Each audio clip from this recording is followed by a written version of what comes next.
আপনি যখন কারোর বাড়িতে বেড়াইতে যাবেন, সর্বপ্রথম বাড়িতে ঢোকার আগে সালাম বিনিময় করতে হবে, বলুন ঠিক কিনা? এটা হলো আল্লাহ তাআলার শিক্ষা।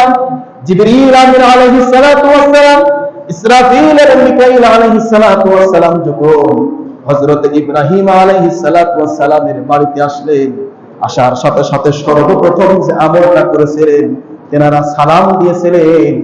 আল্লাহর নবীকে সালাম দেওয়ার পর আল্লাহ তাআলা বুঝাচ্ছেন, তোমরাও যখন কারোর বাড়িতে বেড়াইতে যাবা, সর্বপ্রথম তাকে সালাম দিবা। পারবেন তো ইনশাআল্লাহ?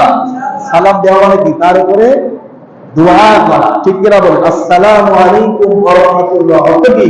আল্লাহ তাআলা আপনার উপর, আপনার আল্লাহ তাআলার শান্তি এবং রহমত বর্ষণ করুন। তাহলে প্রথমেই আপনি যখন আপনার আত্মীয়কে সালাম দিলেন, তখন আপনার এবং আত্মীয়তার ভিতরে আল্লাহ তাআলা একটা মায়া মহব্বত সৃষ্টি করে দিল। সকলে বলুন সুবহানাল্লাহ। এখন ভাইয়ের আমার, বন্ধুগণ আমার, ফাকালু সালামা, তারা যখন সালাম দিলেন, ক্বালা সালামুন কওমুন মুনকারুন। হযরত ইব্রাহিম আলাইহিস সালাতু ওয়াস সালাম তাদের সালাম দেওয়ার সাথে সাথে তিনিও সালামের জবাব দিয়ে দিলেন। সকলে বলুন সুবহানাল্লাহ। যখন কোন ব্যক্তি কাউকে সালাম দেয়, সাথে সাথে সেই সালামের উত্তর দেওয়া তার জন্য ওয়াজিব হয়ে যায়, ঠিক কিনা বলেন?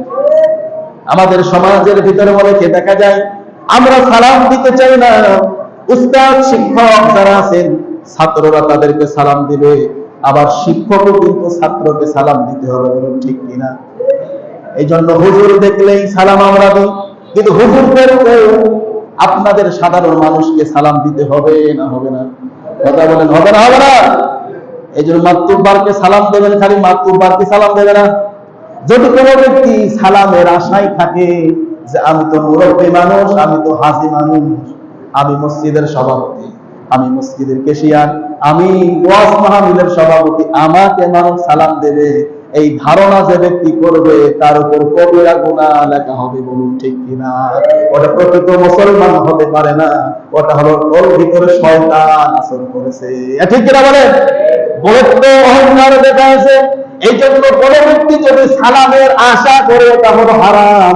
সালাম দিতে হবে, আবার অন্যকে সালাম যদি আপনাকে দেয়, সেই সালামের উত্তরটা সুন্দর রূপে ভালো রূপে দিতে হবে, ঠিক কিনা বলেন? আল্লাহ তাআলা বলেন, ওয়াইদা উইকুম বিতাহিয়াতিন ফাহাইয়ু বিআহসানা মিনহা আও রুদ্দুহা। তোমাকে যদি কোনো ব্যক্তি সালাম দেয়, তাহলে তুমিও তাকে উত্তম রূপে সালামের জবাব দিবা। সকলে বলুন সুবহানাল্লাহ।